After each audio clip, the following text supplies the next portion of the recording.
আসসালামু আলাইকুম। নাভা টেক ওয়ার্ল্ডের আরেকটি নতুন ভিডিওতে আপনাদের সবাইকে স্বাগতম জানাচ্ছি। বন্ধুরা, আশা করছি আপনারা সবাই ভালো আছেন। আপনারা সবাই জানেন আমরা এর আগের যে ভিডিওটি আপলোড করেছিলাম সেই ভিডিওতে আমি HC-05 ব্লুটুথ মডিউলের কিভাবে নাম এবং পাসওয়ার্ডটা চেঞ্জ করতে হয় সেই বিষয়টা আপনাদেরকে দেখিয়ে দিয়েছিলাম, এবং কেন মূলত আমরা নাম এবং পাসওয়ার্ডটা চেঞ্জ করতে চাই বা কী প্রয়োজন সে বিষয়টা আমি আপনাদের সাথে আলোচনা করেছি। তো সেই ভিডিওতে আমি আপনাদেরকে শুধুমাত্র HC-05 মডিউলটাই আমি ব্যবহার করে দেখিয়েছি কিভাবে তার নাম এবং পাসওয়ার্ড চেঞ্জ করতে হয়। তো আমি বলেছিলাম যে HC-06 মডেলের যে ব্লুটুথ মডিউলটা আছে তার জন্য আমি আলাদা আরেকটা ভিডিও বানাবো। তো আজকের এই ভিডিওতে আমি আপনাদেরকে HC-06 মডেলের যে ব্লুটুথ মডিউলগুলো রয়েছে তার নাম এবং পাসওয়ার্ডটা পরিবর্তন করে আপনাদেরকে দেখাবো। তো নিয়ম প্রায় কাছাকাছি, একটু পরিবর্তন হবে। তো আমি আপনাদেরকে পুরো বিষয়টাই দেখিয়ে দিচ্ছি। তো আজকেও সেম কাজটা করার জন্য আমাদের একটা আরডুইনো বোর্ড লাগবে, আমাদের যে মূল ব্লুটুথ মডিউল সেই জিনিসটা ব্লুটুথ মডিউলটা লাগবে, আর হচ্ছে আমাদের জাম্পার কেবল লাগবে এখানে। তো আপনারা একটা জিনিস নিশ্চয়ই খেয়াল করেছেন যে HC-05 এর মধ্যে আমরা দেখেছি 6টা পিন থাকে, বাট HC-06 এর মধ্যে শুধুমাত্র 4টা পিন সোল্ডারিং করা অবস্থায় থাকে। তো আমরা এই 4টা পিন দিয়ে কাজ করলেই হবে। আমাদের ওই বাড়তি ইনাবল পিনকে আমরা যে 3.3 ভোল্টের সাথে কানেক্ট করেছিলাম এর আগের ভিডিওতে আমরা দেখেছি, সেই কাজটা এখানে করতে হয় না। তো আমি প্রথম থেকে আপনাদেরকে বলছি পুরো বিষয়টা। প্রথমে যে কাজটা করতে হবে সেটা হচ্ছে আমাদের এই আরডুইনো বোর্ডটাকে রেডি মানে প্রিপেয়ার করে নিতে হবে। তো কীভাবে করি, আমরা এটাতে একটা ব্ল্যাঙ্ক প্রোগ্রাম আপলোড করে রাখি যাতে মাইক্রো কন্ট্রোলারটা একদম ইরেজ হয়ে যায়, খালি থাকে। তো এটা ব্ল্যাঙ্ক প্রোগ্রাম কীভাবে আপলোড করতে হয় তার আগের ভিডিওতে দেখিয়ে দিয়েছি, আজকে আর সেটা দেখিয়ে সময় নষ্ট করতে চাচ্ছি না। তো আমার আরডুইনো বোর্ডে একটা ব্ল্যাঙ্ক প্রোগ্রাম আপলোড করা আছে। এখন আমরা ব্লুটুথ মডিউলটাকে আরডুইনোর সাথে কানেক্ট করব। তো এটা করার জন্য আমি দেখেন যে কাজটা করব সেটা হচ্ছে, আমি ব্লুটুথ মডিউলের যে ভিসিসি এবং গ্রাউন্ড পিন রয়েছে, এই ভিসিসি এবং গ্রাউন্ড পিনকে আরডুইনোর 5 ভোল্ট এবং গ্রাউন্ড পিনের সাথে কানেক্ট করব। ওকে, কানেক্ট করে ফেললাম।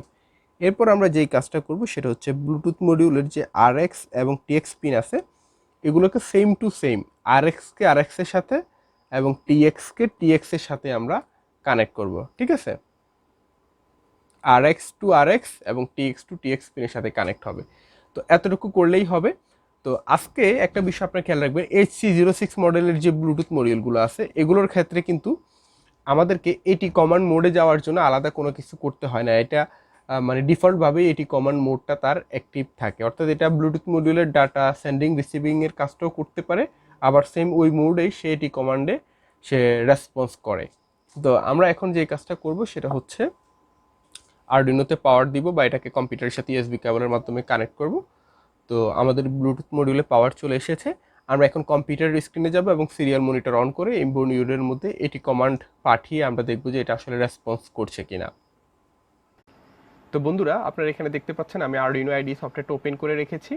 তো আমরা এখন সিরিয়াল মনিটরটা ওপেন করব। এখানে একটা গুরুত্বপূর্ণ কথা বলে রাখি, সেটা হচ্ছে সিরিয়াল মনিটর ওপেন করার আগে অবশ্যই আমরা কোড আপলোড করতে গিয়ে যেরকম টুলসে গিয়ে বোর্ড পোর্ট নাম্বার এগুলো ঠিকঠাকভাবে চেক করি, এই বিষয়গুলো কিন্তু অবশ্যই ঠিকঠাকভাবে চেক করে নেবেন সব ঠিক আছে কিনা।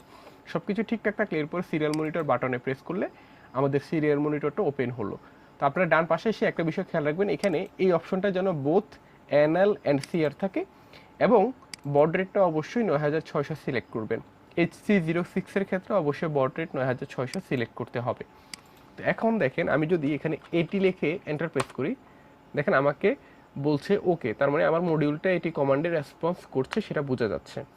এখন আমরা প্রথমে যে কাজটা করব সেটা হচ্ছে আমার মডিউলটার নাম কি সেটা আমি চেক করব। তো এটা কীভাবে করি, এটি প্লাস নেম এটা লিখে এন্টার প্রেস করলে সে আমাকে রিপ্লাই দিচ্ছে এটার নাম হচ্ছে HC-06। এবার আমি যদি তার পাসওয়ার্ডটা জানতে চাই, এটি প্লাস PSWD এটা লিখে এন্টার প্রেস করলে সে তার যে পাসওয়ার্ডটা 1234 এটা হচ্ছে ডিফল্ট পাসওয়ার্ড সেটা আমাকে দেখাচ্ছে।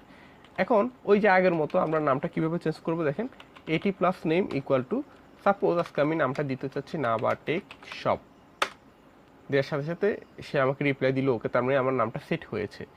তো আমি এখন এটা টেস্ট করে দেখি যে নামটা আসলে ঠিকঠাক সেট হলো কি না। এই যে দেখেন সে আমাকে ফিডব্যাক দিচ্ছে, হ্যাঁ তোমার ব্লুটুথ মডিউলের নাম এখন নাভা টেকশপ। তো আমি এখন পাসওয়ার্ডটাও একইভাবে চেঞ্জ করব। তো এটার জন্য এটি প্লাস PSWD ইকুয়াল সাইন দিয়ে আমাদেরকে যে কাজটা করতে হবে, ডাবল কোটেশনের মধ্যে আমি যে পাসওয়ার্ডটা দিতে চাচ্ছি সেটা লিখবো। তো সাপোজ আমি দিতে চাচ্ছি 2021, এটা লিখে এন্টার প্রেস করলাম, সে আমাকে রিপ্লাই দিচ্ছে ওকে। তো আমি এখন আবার যাচাই করে দেখব যে পাসওয়ার্ডটা চেঞ্জ হলো কিনা। AT+PSWD এটা লিখে এন্টার প্রেস করার সাথে সাথে দেখুন আমাকে বলছে এখন যে পাসওয়ার্ড সেটা হচ্ছে 2021।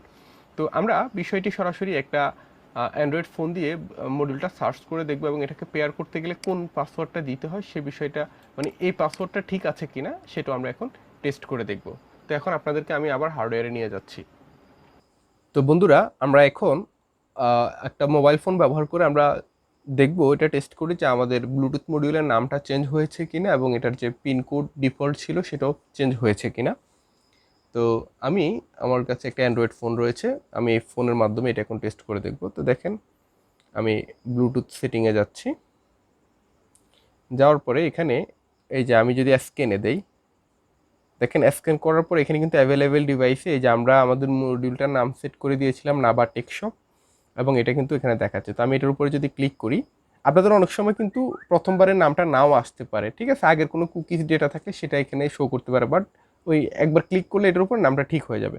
তো দেখেন এখানে পিনকোড দিতে বলছে। তো দেখেন আমরা যদি ডিফল্ট যেটা আছে 1234 এটা যদি দেই, এটা দেখেছেন এটা কিন্তু পেয়ার হয়নি। তো আমাদের এটার পাসওয়ার্ড আমরা সেট করে দিয়েছিলাম হচ্ছে 2021। এটা দিয়ে যদি এখন পেয়ার করা ট্রাই করি, এই যে দেখছেন আমার কিন্তু পেয়ার ডিভাইসের মধ্যে এটা আমার ব্লুটুথ মডিউলটা চলে এসেছে। তার মানে আমরা আমাদের এই মডিউলটার নাম এবং পাসওয়ার্ডটা সঠিকভাবে পরিবর্তন করতে সক্ষম হয়েছি। তো বন্ধুরা, আশা করছি আজকের এই ভিডিওতে আমি আপনাদেরকে যে বিষয়টা দেখিয়েছি এটা আপনারা বুঝতে পেরেছেন। তারপরে যদি কোনো বিষয়ে কারো কোনো প্রশ্ন থাকে অবশ্যই আপনারা আমাকে কমেন্ট করে জানাতে পারেন। আর একটা বিষয় আমি আপনাদেরকে অলরেডি বলেছি যে সব মডিউলের ক্ষেত্রে কিন্তু এই এটি কমান্ডটা কাজ নাও করতে পারে, এটা ফার্মওয়্যারের অনেক সময় প্রবলেম থাকে। বাট এর মানে এই না যে মডিউল খারাপ, ব্লুটুথ মডিউল ঠিকভাবে কাজ করছে, এটি কমান্ডটা অনেক সময় রেসপন্স করে না, ঠিক আছে। তো যাই হোক বন্ধুরা, আমি আশা করছি ভিডিওটি ভালো লেগেছে। তো আজকের ভিডিওটা এখানে শেষ করে দিচ্ছি। ইনশাআল্লাহ পরবর্তীতে আরও নতুন কোনো বিষয় নিয়ে আপনাদের সামনে হাজির হওয়ার চেষ্টা করব। সে পর্যন্ত আপনারা সবাই ভালো থাকুন, সুস্থ থাকুন। আল্লাহ হাফেজ।